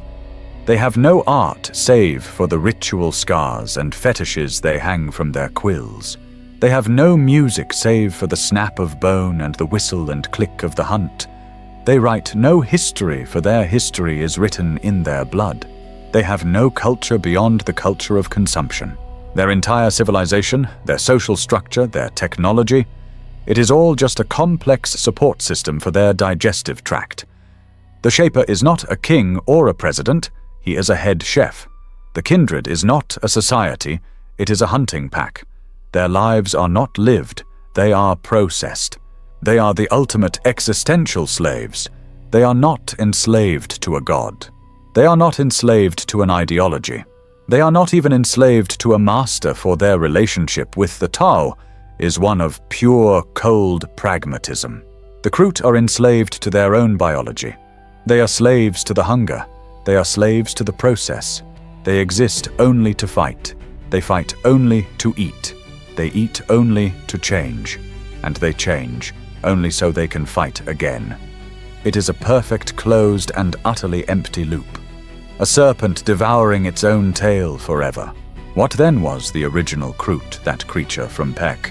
That proto-Kroot that first tasted the flesh of its rival and began this journey? He is gone. He is in the most literal sense extinct. He was the first casualty. He was the first meal. His pure genetic code, the original blueprint, was the first thing to be sacrificed, the first drop of paint to be diluted in an ocean of alien color. The thing we call a Kroot today is not a species. It is a container. It is a river that has flowed so far from its source that not a single original drop of water remains. The Shapers in their wisdom believe they are balancing the gene pool. They believe they are cleansing it, reintroducing Krootness after a dangerous meal. But what is this Krootness they seek to restore? What is this pure baseline form? The horrifying truth is, they don't know. It doesn't exist anymore. They are merely balancing one stolen trait against another stolen trait. They are mixing the Orc's strength with the Eldar's speed, using the human's stability as a binder, desperately trying to keep the entire volatile, contradictory, and utterly alien mixture from exploding. In their endless, desperate quest to survive by becoming everything, they have in the end become nothing at all. They are a hollow echo, an empty avian shape defined only and eternally by the one singular, all-consuming Kao-Kat, the hunger. Narrator. This biological slavery, this endless empty loop of consumption, is the Kroot's internal prison. It is the cage built from their own all-consuming hunger. But there is another prison, an external one. One built not of genes but of philosophy. One imposed not by biology but by the greater good. We must speak again of their patrons, their allies, their saviors, their masters, the Tao. The Tao ethereals in their cold celestial wisdom are not fools. They are perhaps the most pragmatic rulers in the galaxy. They understand Krootogenesis. They do not view it with the Imperium's superstitious religious horror. They do not see an abomination or a Xenos monster to be purged with holy fire. They see a tool, a living, self-replicating, self-improving weapon system. They see a biological asset to be managed, cultivated, and directed, just as precisely as they manage a new pulse rifle design or the trajectory of a firecast offensive. To the Tao, the Kroot kindreds are not truly allies. They are a garden, a savage, useful, and closely watched garden. They are a crop of living weapons to be pruned, guided, and cultivated to serve the exact specific needs of the Tao Empire. This control is not overt. It is not maintained with shock collars or chain leashes. It is far more insidious. It is managed with deployment. It is managed by controlling the menu. A Tao watercast diplomat, his face a mask of polite concern, will sit with a Kroot Shaper. He will not say you are forbidden from becoming too intelligent. He will say Shaper, the greater good has a most pressing need for your kindred's renowned strength on the fortress world of cloth. The Orc menace there is considerable. He is in the calm, measured tones of Tao diplomacy prescribing a diet. He is sending that kindred to a war zone where the only available genetic material is the Orc. He is actively encouraging that kindred to become bulkier, more durable, more aggressive, and most usefully duller. A strong, simple-minded, obedient shock trooper is a perfect tool. And what if that same Shaper, seeing his kindred begin to slide towards the Grek protests? What if he says, "My kindred has had its fill of the green skin. We must hunt the Elder. We must reclaim the speed and cunning we have lost. The Tau diplomat's face will harden just a fraction. A fascinating biological priority, Shaper. But the Asuriani are not a designated threat. Your transport and contract will be reallocated to the cloth system. It is for the greater good. The Tau need the Kroot to be savage. But they must be manageably savage. What happens if a kindred threw a lucky feast on Imperial strategists, or perhaps a forbidden taste of a Tor watercast negotiator, begins to show signs of ambition, begins to demonstrate advanced independent strategic thought, begins to question its contracts, begins to ask for more ships, more technology, more autonomy, that kindred will suddenly find itself reassigned. They will be offered a great honor, a vital suicidal contract. They will be sent to a meat grinder campaign on a world that has no strategic value. They will be deployed to a long, starving quarantine action against a Necron tomb world where there is nothing to eat. Or most efficiently of all, they will be given the honor of being the first line of defense against a new Tyranid splinter fleet. They will be pruned from the garden. The Tau are actively, consciously, and ruthlessly culling the Kroot's evolutionary tree. They are preventing them from becoming too smart, too strong, too independent. They are cultivating a permanent, useful, and non-threatening servant class. They need the Kroot to remain in their box. They need the hunter. They do not need and will not tolerate a rival. And here lies the final devastating irony of the Kroot's existence. The ultimate cosmic joke played on their entire species. Do you remember on Pech millennia ago, they were dying? They were being consumed by the orcs. In their desperation, they ate their enemy, but they began to lose themselves in the process, devolving into the very monsters they fought. They were on the brink of genetic and cultural annihilation. And the Tau arrived, the saviors. The hand from the sky offering technology and order and salvation. The Kroot pledged their loyalty to the Tau to save themselves from that fate, to gain an anchor against their own self-destructive hunger. And what have they become? They have merely traded one prison for another. They escaped the immediate biological prison of becoming the Grecs, only to enter a larger political prison. A gilded cage, a managed sterile garden. The Tau saved them from extinction by placing a leash on their very evolution. They saved them from self-destruction by forbidding them from ever reaching their true, terrible potential. Are they better off? Or are they simply a tame, domesticated, and ultimately neutered predator, forever serving a master who will never, ever allow them to become a true rival? Are they allies in the greater good? Or are they just the Tau's most successful and most tragic pet? Narrator, and so where does this leave them? This species of biological thieves shackled by their own hunger and by the political chains of their masters adrift in a galaxy that is tearing itself apart. The future for the Kroot has never been more full. The sky itself has been ripped open. The cicatrix maledictum, a bleeding psychic wound, has divided the galaxy. The Tau Empire, once a bastion of ordered expansion, now finds itself an isolated island beset on all sides. The arcs of Omen Vashtor's unholy fleet have shattered old alliances and ignited new impossible wars. And from the cold intergalactic dark hive fleet, Leviathan descends a tide of pure, single-minded consumption that threatens to devour all. To the Tau, this is a strategic catastrophe. To the Imperium, it is the time of ending. To the Kroot Shapers, the galactic menu has just become infinitely larger and infinitely more dangerous. The chaos is breathtaking. Wars are no longer isolated conflicts on distant worlds. They are everywhere. Humanity chaos. Tyranids and orcs are clashing in a desperate galaxy-spanning free-for-all. For the Kroot, this is the ultimate opportunity. More battlefields mean more corpses. More corpses mean more genetic choice than they have ever had in their entire history. The need to adapt to become faster, stronger, tougher is no longer a generational project. It is a daily requirement. But the risk has escalated in kind. The poisons are no longer rare. The taint of chaos, once a hidden trap, now floods entire sectors. The Tyrannid, the ultimate taboo, is no longer a distant threat, but a daily, overwhelming presence. The Shaper's ancient ancestral wisdom is being tested to its absolute limit. One wrong choice, one desperate meal in this new, frantic war could lead to a final, irreversible damnation. This chaos also asks a new, tantalizing question. The toe their masters are strained. Their fleets are scattered. Their greater good is being tested by a universe that no longer cares for their philosophy. The toe's grip their pruning hand is, for the first time, loosening. Is this the moment? Do the Kroot, in their mercenary wisdom, finally see their chance? A chance to break the contracts, to sever the political ties, to go. Rogue to finally pursue their own evolutionary destiny, free from toe interference. And what would that destiny be?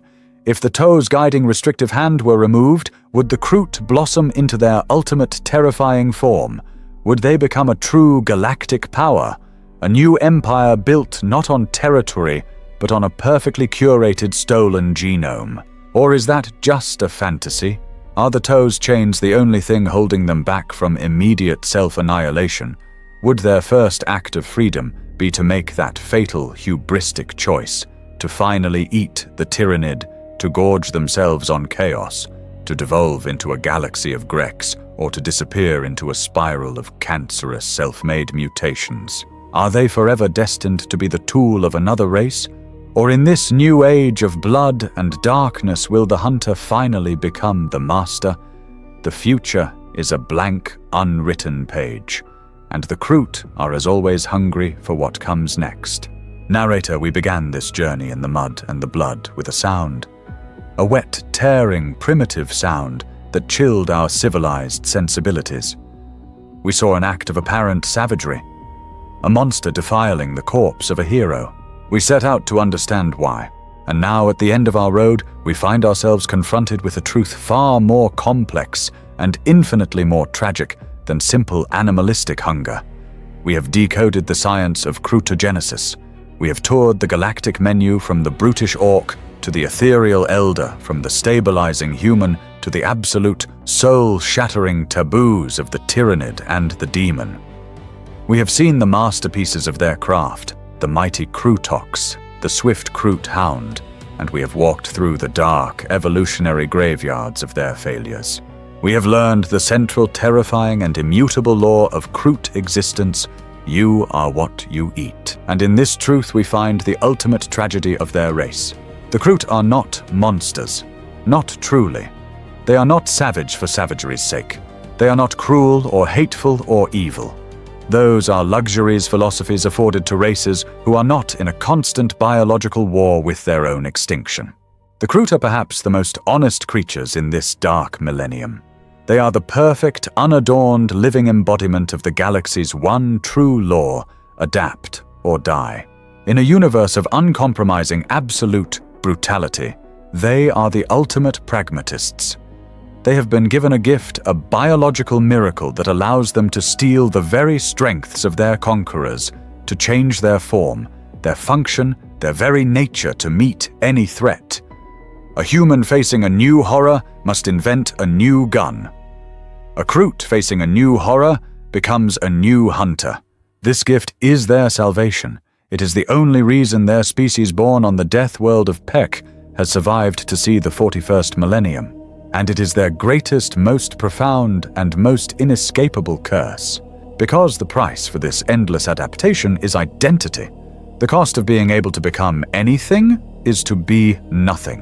They are a race perpetually haunted by an ancestral genetic memory, not of who they are, but of the 1,000 other species they have consumed to get here. They are a living, breathing paradox.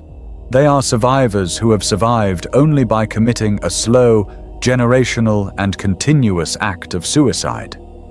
They are a people whose entire culture is the methodical, ritualized erasure of their own culture, replacing it one meal at a time with the stolen essence of their foes.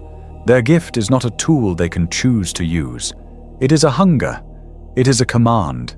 It is a biological imperative, a form of slavery so total that it defines their past, their present, and their entire uncertain future. They are the hollow men, the empty vessels. A species defined not by what they believe or what they build, but only by what they lack. And so let us return. Let us go back for one final moment to where we began. The battlefield, the rain, the mud. The Kroot carnivore is still there, hunched over the Cadian's corpse. The sound, that wet, percussive tearing, is the same. The image, a dark, avian shape in the grey dawn, is the same. But we are not the same. Our understanding has changed. We are no longer blinded by our repulsion. We see the act for what it truly is. Watch him. Watch his head dip down the complex, serrated beak, working with a surgeon's Noah sommelier's precision. He is not just feeding, he is reading. The Shaper stands nearby, a silent, grim-faced sentinel. His mind, the ancestral living library, is guiding the process. The carnivore is the hand, the mouth, the laboratory. He is the instrument of his kindred's survival. He lifts a strip of muscle to his beak. In it, he is tasting the Cadian's simple, stubborn human resilience. He is absorbing the genetic anchor he so desperately needs, the bland, stable, mundane code that will stop his kindred from devolving into the mindless, green-skinned Grecs that their last campaign threatened to make them. He is consuming balance, and as he swallows that thick, definitive gulp, the process begins. The genetic decoders deep within him whir to life, isolating, filtering, stealing the human strength. But look closer. As this new code is woven in the old code, the faint, lingering original blueprint of Petch is diluted. It is overwritten. It is pushed one step further towards oblivion. This is not an act of triumph. It is not the celebration of a predator over its prey. It is an act of desperation. It is the act of a drowning man desperately gulping air, even as he knows the water he swallows is poisoning him. It is the act of a hollow creature desperately trying to fill the void, only to realize that the void is in fact his true and only nature. His black, analytical eye, the one that reflects the cold grey sky, is not the eye of a monster. It is the eye of a slave trapped in a perfect biological machine, obeying a command he can neither understand nor defy. He is not just eating his enemy. He is becoming his enemy in a desperate, failed attempt to remain himself. In a galaxy defined by the clash of iron wills, of unbending faith and unyielding ideology, the Kroot stand alone. They are the race that has no will. They have no faith. They have no ideology. They have shed these weaknesses, these identities, as a reptile sheds its skin. Other races fight to defend who they are. They die for their gods, their traditions, their homes. The Kroot are the only race in the galaxy that fights to determine who they will become. They are the only species to have looked upon the charnel house of the 41st Millennium, this grand, screaming graveyard of empires, and seen not a tomb, but a banquet. But the price for this infinite adaptation, the terrible final cost of a body that can become anything, is a soul that is and will always be empty. A hollow, echoing, and eternally hungry void. A vessel knowing only one God, one law, one single, all-consuming truth. A long, resonant pause, filled only by the sound of the rain and the sound of wet, systematic chewing and a single sharp snap of bone. The hunger,